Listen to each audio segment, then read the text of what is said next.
ابراہیم کی فروغ پر چلنے والے مہمان رسول، عزیز بچوں، نوجوان ساتھیوں، السلام علیکم ورحمۃ اللہ وبرکاتہ۔ وعلیکم السلام ورحمۃ اللہ تعالیٰ وبرکاتہ۔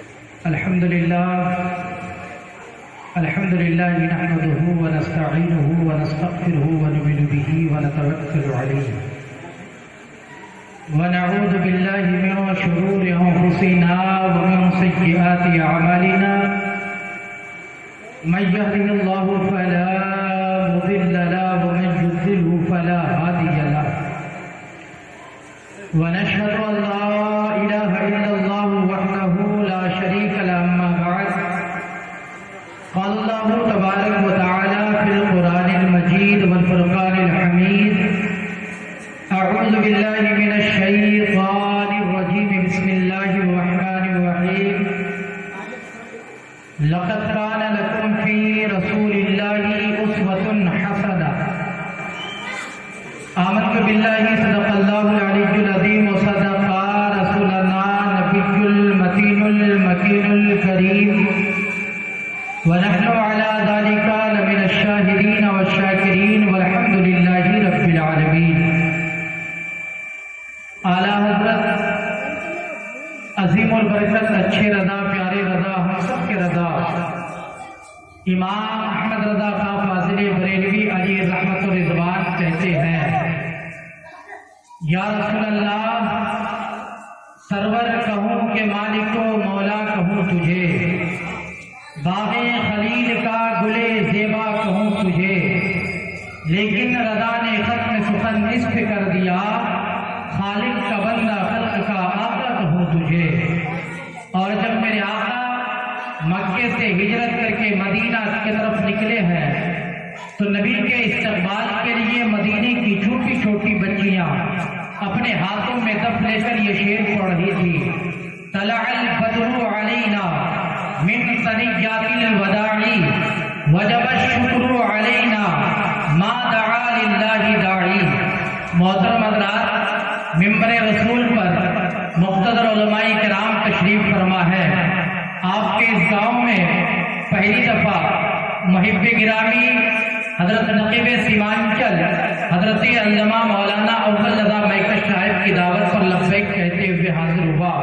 مجھ سے پیشتر اپنی آواز کے ذریعے سے پورے ہندوستان میں اپنی پہچان بنانے والے شاعر جناب نادر جمالی صاحب کو آپ نے سماعت کی۔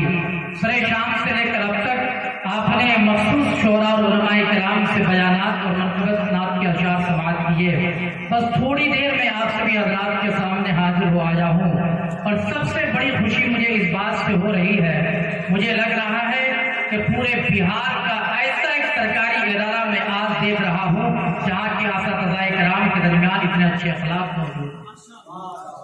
ورنہ یہ میرا تجربہ ہے، میں عمر میں بہت چھوٹا ہوں، لیکن یہ تجربہ ہے کہ سرکاری ادارے میں آپ پہنچ جائیں تو مولوی سلام کرنے کو تیار نہیں، لیکن میں نے یہاں کے اساتذہ کرام کے پرنسپل صاحب کا، قاری نورین صاحب کا، اوپر حاجی صاحب کا، ان لوگوں کا اخلاق دیکھ کر میرا دل باغ باغ ہوا، اور میں نے یہ سوچا کہ اللہ رب العزت اس ادارے کو اور اس کے جملہ معاونین کو اور اس کے جملہ مدرسین کو اللہ رب العزت تعداد قائم اور دائم رکھے۔ لیکن تھوڑی دیر میں آپ سبھی حضرات کے سماعت کے حوالے ہوں، انشاءاللہ میرے بعد پھر شعراء کرام اور فتویٰ کرام جو بھی ہے وہ ایک کے بعد ایک آپ کے سماعت کے حوالے کریں گے۔ اور ساتھ ہی ساتھ میرے لیے ایک بہت بڑی خوشی ہے، 2011 کے بعد 11 یا 12 کے بعد پہلی دفعہ ساتھی محترم حضرت علامہ مولانا ساجد صاحب نعیمی سے ملاقات ہو گئی۔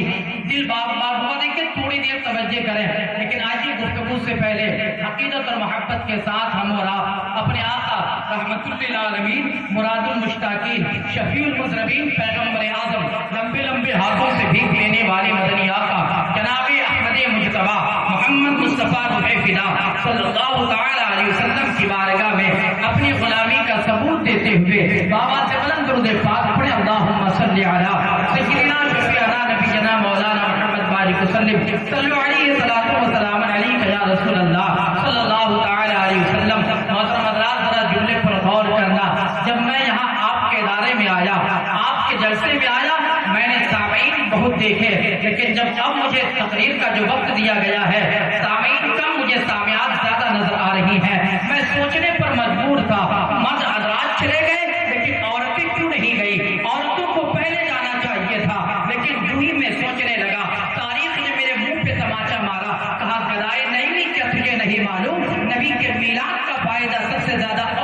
ہوا ہے.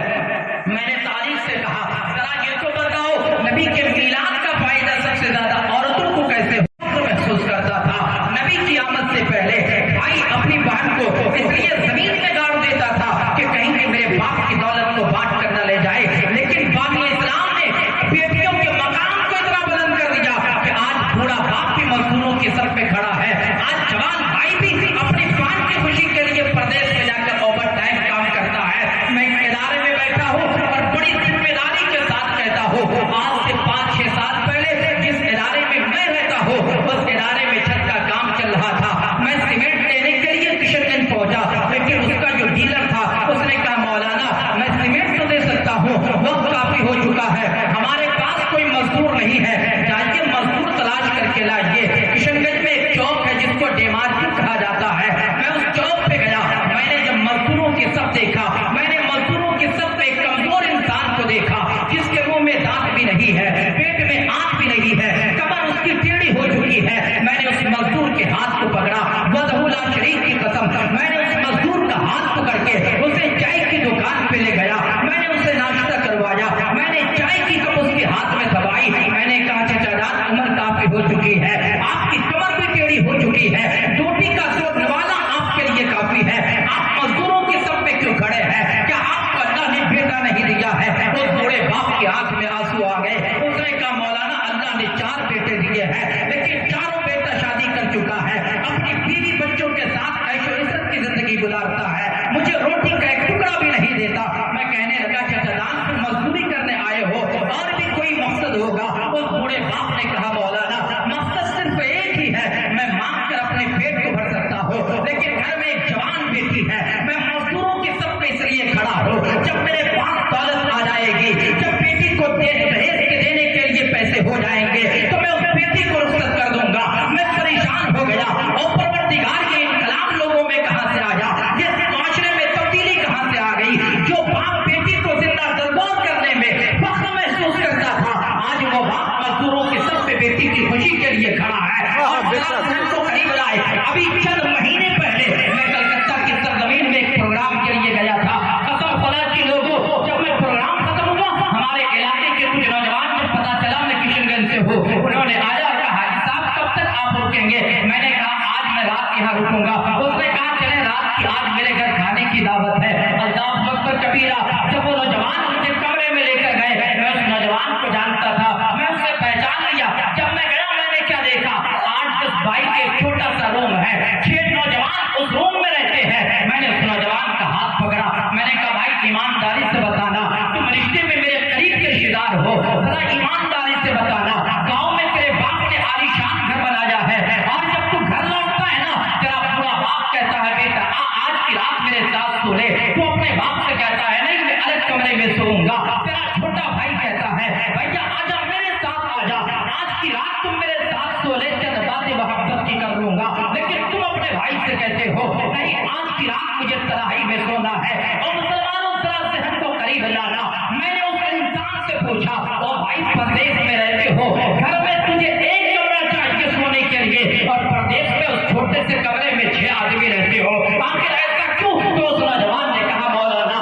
بات صرف اتنی ہے ہم یہاں پیسے کمانے آئے ہیں گھر میں ایک جوان پانا ہم نے چھوڑا ہے میں یہاں پیسے اکٹھا کروں گا ان پیسے کو لے کر اپنا گھر پہنچوں گا اپنی بہن کی شادی کا انتظام کر لوں گا. قومی رات میں آنے والی بیٹیوں ذرا جملے پر غور کرنا آج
ایک پیغام ہے علماء کرام ذرا توجہ دیں، اور وہ پیغام بیٹیوں میں تجھے دینا چاہتا ہوں، اور وہ پیغام کیا ہے؟ جو باپ تیرے لیے مزدوروں کی صف میں کھڑا ہے نا، جو بھائی تیرے لیے پردیس جا کر اپنے مالک کی بولی سنتا ہے، غلامی کرتا ہے، اوور ٹائم کام کرتا ہے، وہ بھائی آپ سے اتنی محبت کرتا ہے کہ چھوٹا سا موبائل اپنی بہن کو بھیج دیتا ہے اور کہتا ہے بہن ہر شام کو میری خبر لے لیا کرنا، ہر شام کو میری خبر لے لینا، میرے دل کو بھی سکون ہوگا، تجھے بھی اطمینان مل جائے گا۔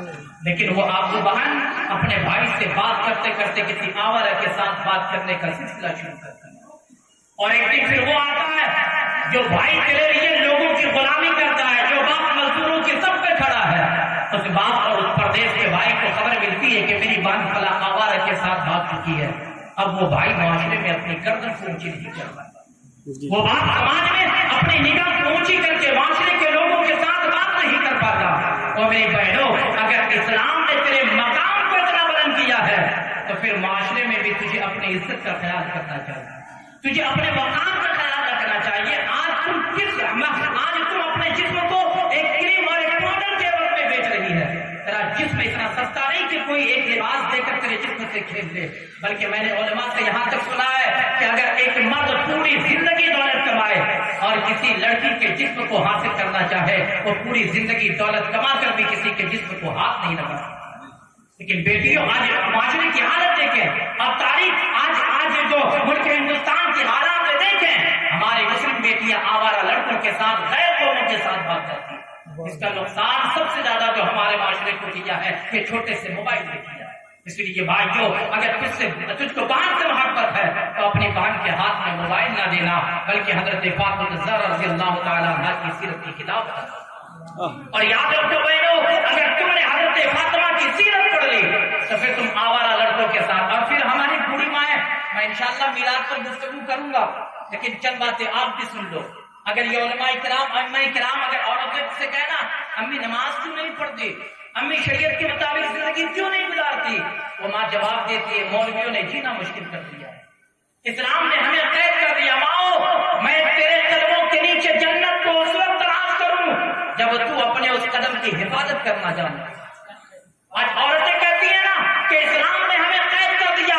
شاعر اسلام جناب نادر جمالی صاحب موجود ہیں، ایک قیمتی جملہ کہنا چاہتا ہو، نبی کی آمد سے پہلے ماؤ تم کہتی ہو اسلام نے قید کر دیا۔ میں نے تاریخ عرب میں پڑھا ہے، جس طرح آج اگر ہم میں سے کسی کے باپ کا انتقال ہو جائے، بیٹے وارثی کوئی زمین کو بانٹتا ہے، کوئی دولت کو بانٹتا ہے، کوئی مکان و دکان کو بانٹتا ہے، یعنی باپ کے انتقال کے بعد ہم باپ کی دولت کو بانٹتے ہیں۔ لیکن تاریخ عرب اٹھا کر دیکھیں، نبی کی آمد سے پہلے، بانی اسلام کی آمد سے پہلے لوگ اپنی سوتیلی ماں کو میراث میں بانٹا کرتے تھے۔ اور میں نے تاریخ عرب میں پڑھا ہے، جو ماں آج کہتی ہے نا اسلام نے ہمیں قید کر دیا ہے، اس اسلام کی آمد سے پہلے تاریخ عرب میں ہے 3 سگے بیٹوں نے جس ماں کی کوکھ سے جنم لیا تھا، اس ماں کو کے بازار میں لگا کر 600 درہم میں بیچ لیے تھے، اور ان سگے بیٹوں نے اپنی ماں کو 600 درہم میں بیچ کر آپس میں 200 درہم تقسیم کر دیے۔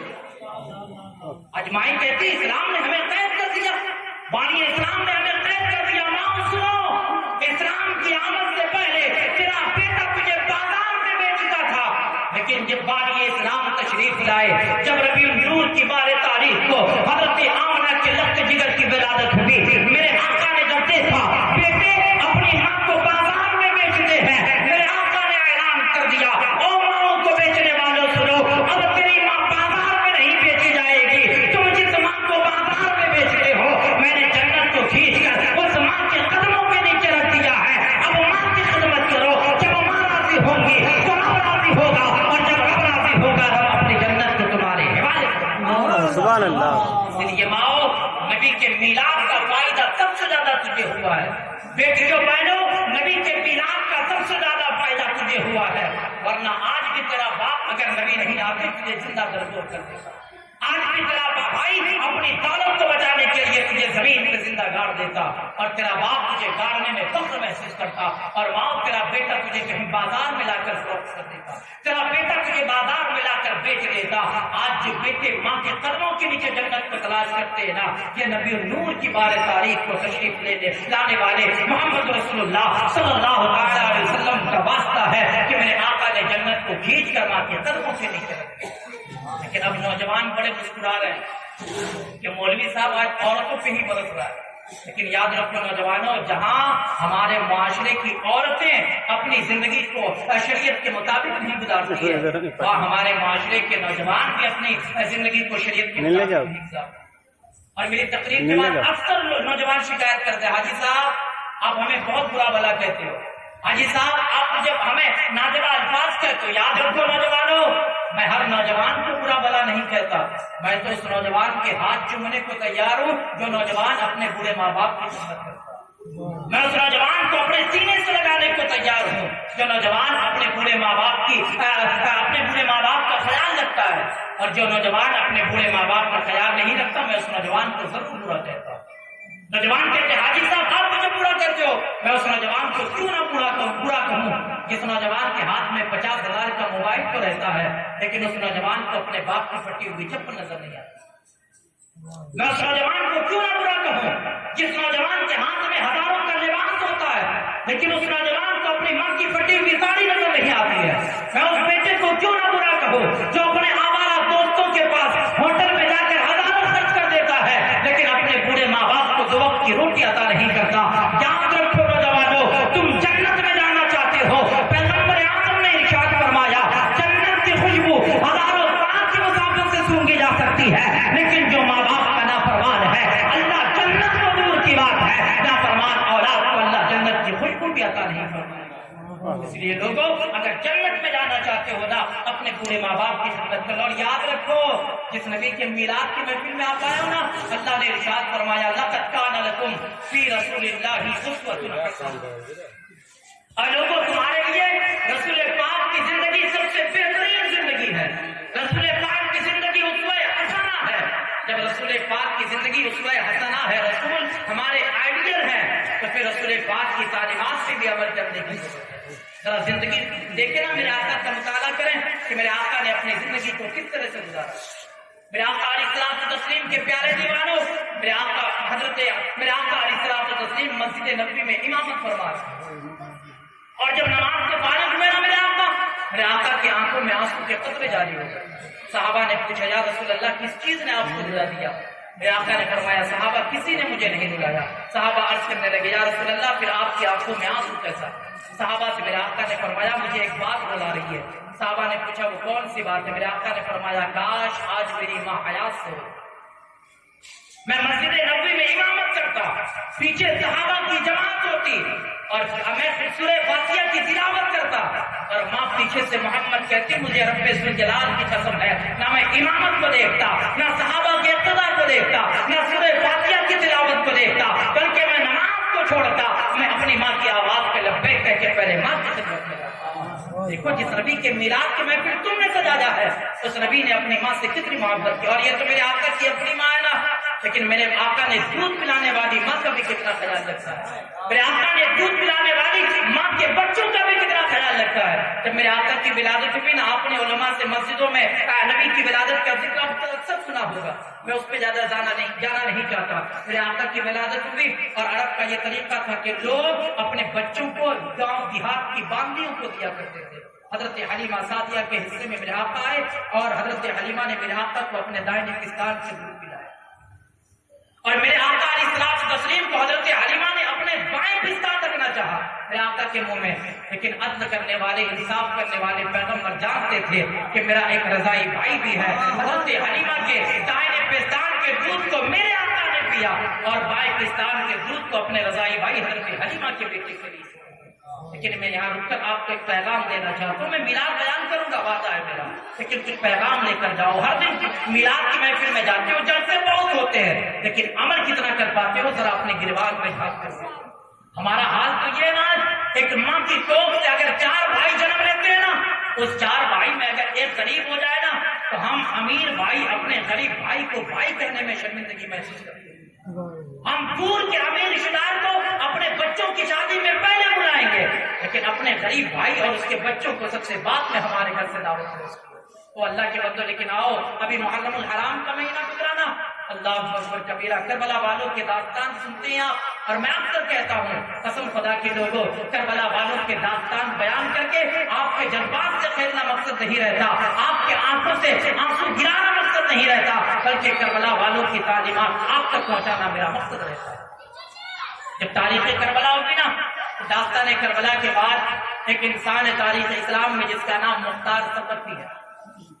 یقینی طور پر اس نے بعد میں نبوت کا اعلان کیا، واصل جہنم، اس پہ میں نہیں جانا چاہتا. مختار ثقفی نے اعلان کیا کہ کربلا میں امام حسین کے مد مقابل میں جو بھی گیا یا امام حسین کے قاتلوں سے جو بھی امام حسین کے قاتلوں کی مدد کی اس کا ناصر بنا، میں ہر ایک کو چن چن کے ماروں گا. اور مختار نے ایسا کیا، ایک ایک کو چن کر مارا. لیکن جب باری آئی ابن زیاد کی نا، تو ابن زیاد اب بھاگنے لگا ڈر کے کہ کہیں مختار مجھے بھی نہ قتل کر. اور جب مدینے والوں کو خبر ملی کہ مختار کے ڈر سے ابن زیاد مدینے کی طرف آ رہا ہے، مدینے کے سارے لوگوں نے اپنے گھر کے دروازے بند کر دیے. لیکن جب بات آئی نبی کے نواسے حضرت زین العابدین کی بات، حضرت زین العابدین نے اپنے گھر کے سارے دروازے کھول دیے اور ابن زیاد بھاگتے بھاگتے حضرت امام زین العابدین کے خیمے میں پہنچا. اور جو امام زین العابدین کے خیمے میں پہنچا، ابن زیاد نے کہا اللہ والے مجھے پیاس لگی ہے، کیا پانی مل سکتا ہے؟ حضرت امام زین العابدین نے اس ظالم ابن زیاد کو ایک پانی کا پیالہ دیا. ابن زیاد نے پیا، کہا اور مل سکتا. اس حضرت امام زین العابدین نے اور دیا، کہا اور مل سکتا. امام زین العابدین نے تیسرا پیالہ دیا. اتنے میں ابن زیاد حضرت امام زین العابدین کو پہچان گئے. اور اس وقت تک حضرت امام زین العابدین نے اپنی آنکھوں میں آنسو کے قطرے کو چھپا کر رکھا تھا. پیغام کیا دینا چاہتا ہوں؟ اپنے اخلاق کو بہتر کر لو، اپنے کردار کو بہتر کر لو، اپنے بھائیوں سے اپنا تعلق بہتر کر لو. غیروں کو اپنا بنانے والوں پہلے اپنوں کے اپنا بن جاؤ. جب تم اپنوں کے اپنے بن جاؤ گے پھر غیر بھی تمہارے اپنے بن جائیں گے. ابن زیاد نے حضرت زین العابدین سے کہا، اور زین العابدین درود پاک پڑھیں. اللہم صلی علی سیدنا شفیعنا نبینا مولانا محمد بارک وسلم صلو علیہ الصلوۃ والسلام علیک یا رسول اللہ صلی اللہ تعالی علیہ وسلم. دو جگہ بول کے آیا ہوں، ایک جگہ اور بولنا ہے، اس لیے جس حالت میں چھوڑیے گا، بڑھانا ہے بڑھائیے، گھٹانا ہے گھٹائے، کم بیشی کیجیے گا آواز بھی پھنس جائے گی. درود پاک پڑھیں. اللہم صلی علی سیدنا شفیعنا نبینا مولانا محمد بارک وسلم صلو علیہ الصلوۃ والسلام علیک یا رسول اللہ صلی اللہ تعالی علیہ وسلم. حضرت زین العابدین نے جب پانی پیش کر دیا، ابن زیاد نے کہا زین العابدین شاید تم نے مجھے نہیں پہچانا. جب اس نے اتنا کہا نا، حضرت زین العابدین کی آنکھوں سے آنسو کے موٹے موٹے قطرے گر گئے. کہا ظالم ابن زیاد یہ کیسے ہو سکتا ہے کہ میں تجھے نہ پہچانوں؟ ابن زیاد نے کہا زین العابدین پھر تم نے مجھے پانی کیسے دیا؟ حضرت امام زین العابدین نے کہا ابن زیاد مدینے کے لوگوں نے صرف تیرے ظلم کے داستان سنے ہیں، مدینے والوں نے اپنے گھر کے دروازہ بند کر دیا ہے. میں نے تو داستان نہیں، میں نے تو تیرے ظلم کو اپنے آنکھوں سے دیکھا. ابن زیاد تو وہی ظالم ہے نا جس نے نہر فرات پہ کھڑے ہو کر کہا تھا جانوروں کو پانی مل سکتا ہے لیکن نبی کے گھر والوں کو پانی نہیں مل سکتا. ابن زیاد تو وہی ظالم ہے نا جس نے کھڑے ہو کر اعلان کیا تھا کہ علی اصغر کو پانی کا قطرہ نہ مل سکے. ابن زیاد تو وہی ظالم ہے نا جب عباس علمبردار پانی لینے گئے تھے، تم نے کہا تھا عباس کے بازو کو کاٹ دیا جائے، حسین پاک کے خیمے میں پانی کا قطرہ نہ ملے. ظالم تو وہی ابن زیاد ہے نا جب بابا حسین کو شہید کیا گیا